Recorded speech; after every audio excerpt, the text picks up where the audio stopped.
भारतामध्ये पुन्हा एकदा 26/11 सारखा दहशतवादी हल्ला घडवण्याचा पाकिस्तानी दहशतवाद्यांचा कट उधळला गेल्याचंही समजतंय। 1 जानेवारीच्या पहाटे गुजरातच्या पोरबंदर किनाऱ्यापासून 365 किलोमीटर अंतरावर समुद्रामध्ये एक संशयास्पद पाकिस्तानी बोट आढळली। कोस्ट गार्डनं वॉर्निंग देऊन ह्या बोटीला थांबायला सांगितलं, मात्र ती बोट थांबली नाही। अखेर कोस्ट गार्डनं जवळपास तासभर बोटीचा पाठलाग केला, मात्र थोड्या वेळानं ह्या बोटीतल्या लोकांनीच बोटीमध्ये स्फोट घडवून ती उद्ध्वस्त केली। या बोटीत 4 लोक तसंच स्फोटकं होती असं देखील सांगितलं जात आहे। आपण पाहू शकतो पुन्हा एकदा 26/11 सारखा दहशतवादी हल्ला झाला असता, मात्र हा कट जो आहे तो इथेच उधळला गेला। आणि आपण ह्या संदर्भात अधिक माहिती घेऊया आमचे प्रतिनिधी राकेश त्रिवेदी यांच्याकडून।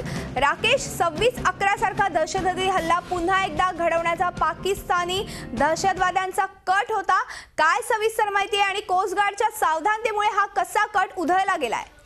मधुगा 31 डिसेंबरच्या रात्री आणि 1 तारखेच्या 1 जानेवारीच्या सकाळी 3 वाजता जे आहे एक कोस्ट गार्डने बोट इंटरसेप्ट केलेली आणि ही जी बोट आहे ती गुजरातच्या पोरबंदर पासून 365 किलोमीटरच्या अंतरावर इंटरसेप्ट केलेली। त्यानंतर त्यांनी आपला एक डॉर्नियर एअरक्राफ्टच्या माध्यमातून हा एक ऑपरेशनला त्यांनी सुरू केला आणि या ऑपरेशन नंतर त्यांना इंटरसेप्ट ही जी बोट आहे इंटरसेप्ट केल्यानंतर जी हाय स्पीड बोट असते कोस्ट गार्डची त्याला ही माहिती दिली गेली आणि हाय स्पीड बोट जी होती कोस्ट गार्डची तिने पाठलाग केला या बोटचा। ही जी संशयास्पद बोट होती त्याचा बोटच्या जवळ येतानाच कोस्ट गार्डने त्यांना वॉर्निंग दिली आणि थांबण्याचा देखील त्यांनी अनाउन्समेंट केली, पण ती जी बोट आहे थांबण्याच्या व्यतिरिक्त तिने आपली स्पीड वाढवली आणि यानंतर त्यांना अजून संशय त्यांचा वाढला कोस्ट गार्डचा। आणि त्यानंतर जे 4 लोक त्या बोटावर दिसलेली त्या लोकांनी आपला स्वतःला जो डेक डिपार्टमेंट असतो बोटचा त्याच्या खाली आपल्याला लपवलं आणि त्यानंतर या बोटीत आग लागली आणि त्यानंतर तिकडे एक मोठा विस्फोट झाला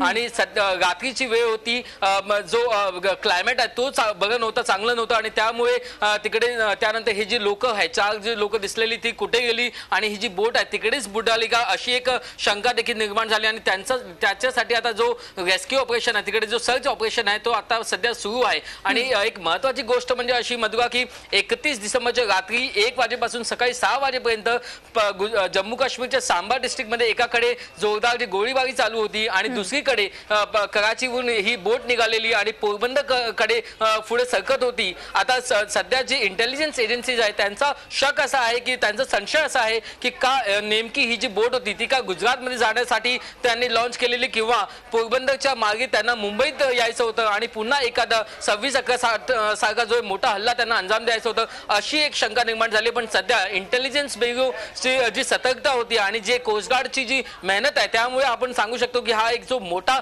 हल्ला करण्याचा जो प्रयत्न होता तो त्यांनी थांबवलाय। नक्कीच हा हल्ला करण्याचा जो प्रयत्न होता तो उधळण्यात आलेला आहे। कोस्ट गार्डच्या सावधानतेमुळे हा सगळा कट उधळला गेलाय। राकेश, पण एकूणच आता ह्या सगळ्या घटनेमुळे संरक्षणाचा प्रश्न उद्भवतोय, यासाठी काय सुरक्षितता ठेवण्यात येते का?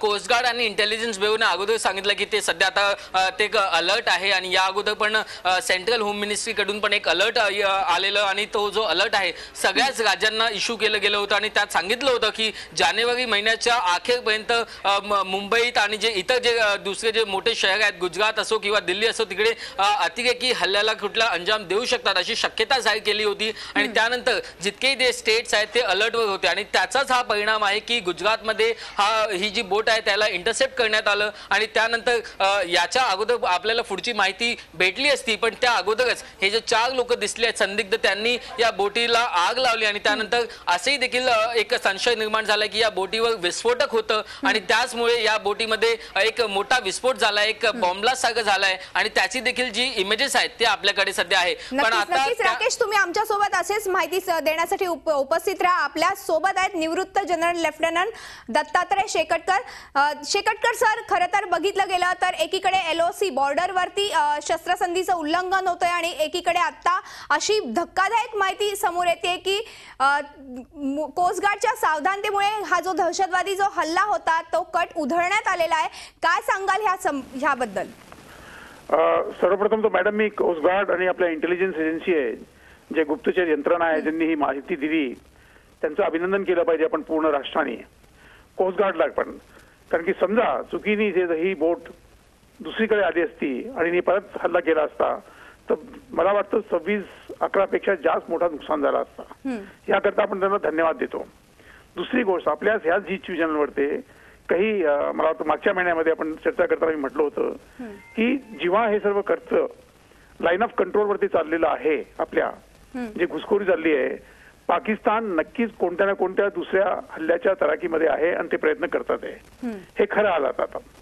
कारण की आणि त्यांनी दिवस पण कोणता पाहिला आहे, ज्या दिवशी पूर्ण राष्ट्र पूर्ण जग न्यू इयर करता तयारी करतं 31 डिसेंबरला जेव्हा लोक बसतात आणि जेव्हा आपल्याकडे लाईन ऑफ कंट्रोलवर ते काश्मीरमध्ये जम्मू काश्मीरमध्ये हल्ला चालला होता त्यावेळेला हे लोक ह्या बाजूला आले होते. सो म्हणजे हे अचानक हे सगळं लिंक्ड आहे, इंटरलिंक्ड काम आहे. हे काही अचानक झालेली घटना नाही आहे, हे फार पूर्णपणे नियोजित प्रमाणे केलेलं काम चाललेलं आहे. नंबर 1. नंबर 2 की जसं आपण पहिल्यांदा पण म्हटलं होतं की कोस्टचा भारतीय समुद्री तट जो आहे हा फार संवेदनशील आहे. ह्याच्या कारण काय आहे की आपली जितकी पण व्हॅल्यू टार्गेट जे आहे आपल्याकडे हे सगळे ह्या समुद्री काठावरती आहे. समुद्री काठावरती अजून पण एक आहे आपले जसे बॉम्बे हाय सारखे दुसरे मोठे मोठे यंत्रणा आहे आपल्या आहे आणि हा आतंकवाद्यांचा निशाणा नक्की असेल आहे. परंतु त्याच्यापेक्षा मोठी गोष्ट जी उडी गेली पाकिस्तान ह्याला म्हणेल की आमची बोट ती नाहीच आहे, आमचे लोक नव्हते, तुम्ही खोटं बोलताय, सगळं ठीक आहे. पण वास्तविकता झाली ना आता इतका मोठा विस्फोट त्या बोटीमध्ये जर विस्फोटक पदार्थ नसते तर नसता झाला. कारण की ज्या बोटीमध्ये पेट्रोल किंवा डिझेल असतं किंवा ज्यांनी बोट चालती तो विस्फोट वेगळ्या प्रकारचा असतो. हा जो विस्फोट दाखवला जातोय हा नक्कीच यामध्ये काहीतरी विस्फोटक पदार्थ होते हे आपल्याला धरून पाहिले पाहिजे.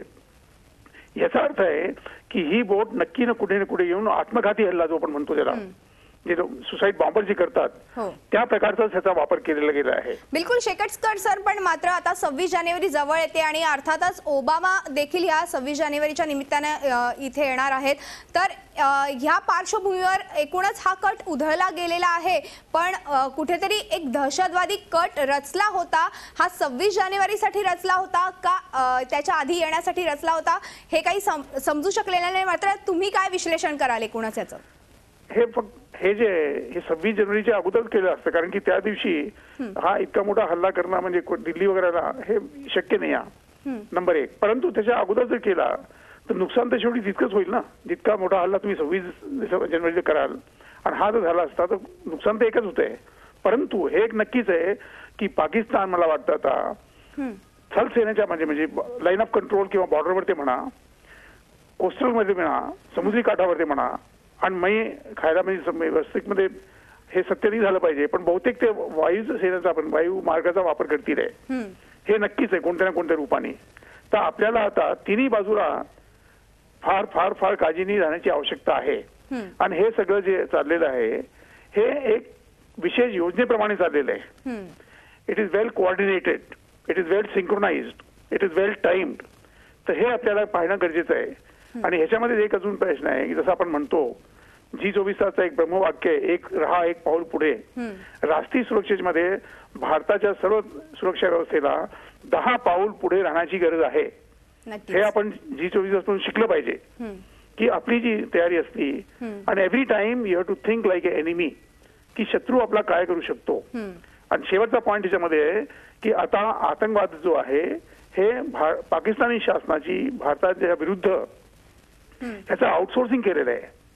ते म्हणतील की हे मच्छीमार लोक होते, परंतु ते नक्कीच ट्रेंड आतंकवादी असतील काही शंकाच करायला नको आहे. तर ह्याकरता भारताचा दृष्टिकोन आहे आतंकवादी युद्धाला सामना करायकरता आपल्याला दुसऱ्या बाजूलाच जावं लागेल. फक्त हे लाईन ऑफ कंट्रोल मध्ये चालणार नाही. मागच्या वर्षीच फक्त घटना झाली आहे की मेक्सिको मधून एक पनडुब्बी जशी असती त्या प्रकारच्या बोटीचा वापर केला, त्यांनी स्मगलिंग करता कोकीन स्मगलिंग करायला. समजा त्या कोकीनच्या जागी त्यांनी विस्फोटक ठेवले असते तर काय झालं असतं. तर ह्या जगामध्ये जे घटना चाललेल्या आहे ह्याचा पण अभ्यास करायची फार मोठी गरज आहे.